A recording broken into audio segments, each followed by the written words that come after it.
جب حضرت سجاد بیمار اور جناب زینب سلام اللہ علیہ اور حضرت امام حسین علیہ السلام کا سر اقدس اور آل رسول صلی اللہ علیہ وآلہ وسلم کو یزید کی فوج نے دمشق کے بازاروں سے لے کر یزید کے دربار میں پہنچایا تو یزید کی بیوی نے ان کے ساتھ بہت ہی ہمدردی کی۔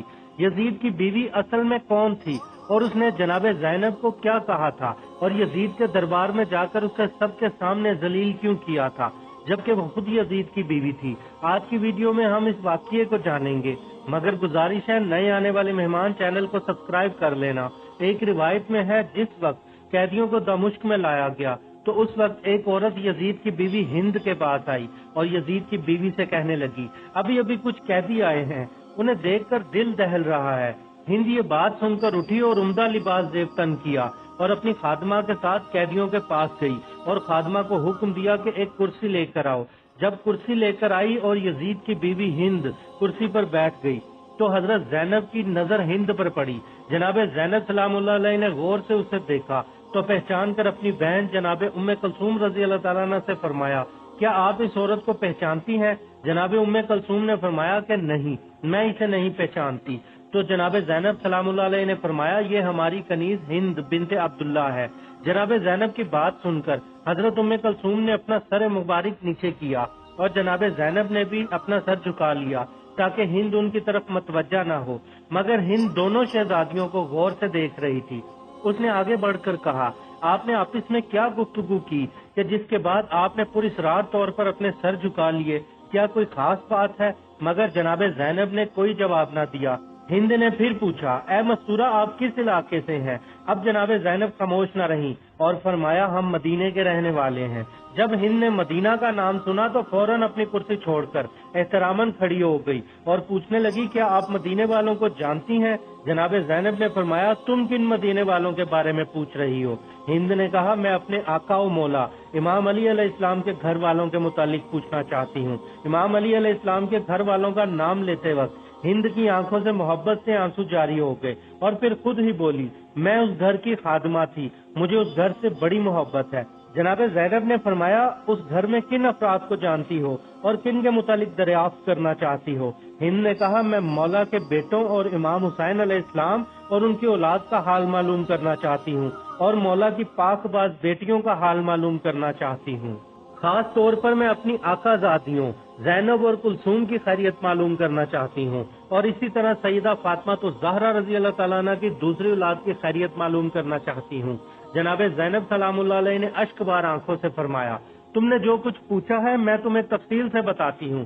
تم نے امام علی کے گھر کے متعلق پوچھا تھا تو ہم اس گھر کو خالی چھوڑ کر آئے تھے، اور تم نے دریافت کیا تھا مولا حسین علیہ السلام کے بارے میں تو دیکھو ان کا سر اقدس تمہارے خامند یزید کے سامنے پڑا ہے۔ تم نے پوچھا تھا امام علی کی اولاد کا تو ہم ابو الفضل، غازی عباس اور دوسرے جوانوں کو، بے یاروں مددگار لاشوں کو بنا کفن کے کربلا میں چھوڑ آئے ہیں۔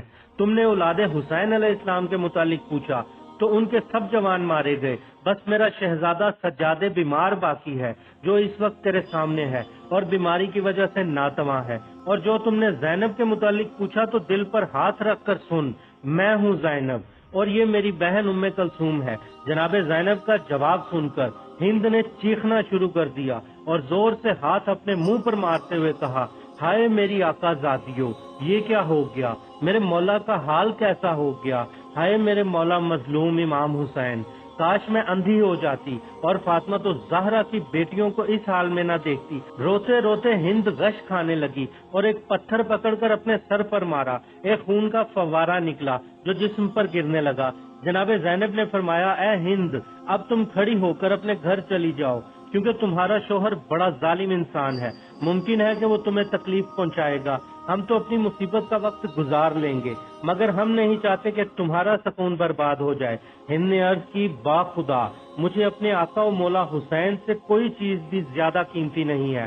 آج میری زندگی کا سکون ختم ہو گیا ہے، اب میں اپنی زندگی کے باقی ماندہ ایام اسی طرح روتے ہوئے گزاروں گی۔ اور پھر کہنے لگی، میری آقا زادیوں، آپ میرے ساتھ میرے گھر تشریف لائیے ورنہ میں بھی یہیں بیٹھی رہوں گی۔ اور پھر اپنی چادر اتار کر اور غصے سے بھری ہند وہاں سے اٹھی اور یزید کے دربار میں آ گئی۔ یزید اس وقت بیرون ملک سے آئے سفرا کے ساتھ بیٹھا ہوا تھا۔ ہند نے دربار میں آتے ہی گرج کر کہا، اے یزید کیا تو نے حکم دیا تھا کہ مولا حسین کا سر اقدس نوکے نیزہ پر بلند کیا جائے؟ یزید نے اپنی بیوی کو اس طرح غضبناک ہوتے ہوئے دیکھا تو اٹھ کھڑا ہوا اور اپنی بیوی کا برہنہ سر برداشت نہ کر سکا اور اسے چادر اڑا کر تکبر سے بولا، ہاں میں نے حکم دیا تھا، کیا اب تم نواسہ رسول صلی اللہ علیہ وآلہ وسلم کی بیچارگی پر ماتم کرنا چاہتی ہو؟ تو بے شک ماتم کر، مگر حقیقت یہ ہے کہ ابن زیاد نے جلد بازی سے کام لیتے ہوئے حسین کو قتل کر دیا۔ جب یزید نے اپنے مکر و فریب والے جھوٹے جملے کہے اور جب ہند کو چادر اڑائی تو ہند نے کہا، اے یزید خدا تجھے غارت کرے، اپنی بیوی کا دربار میں سر ننگا دیکھ کر تیری غیرت نے گوارا نہ کیا اور تیری غیرت جاگ اٹھی، مگر تو رسول زادیوں کو ننگے سر بازاروں میں گھما کر دربار میں لایا اور ان پاک زادیوں کی چادریں کھینچ کر انہیں لاتے وقت تیری غیرت کہاں مر گئی تھی؟ وائے ہو تجھ پر اے لعنتی کردار یزید!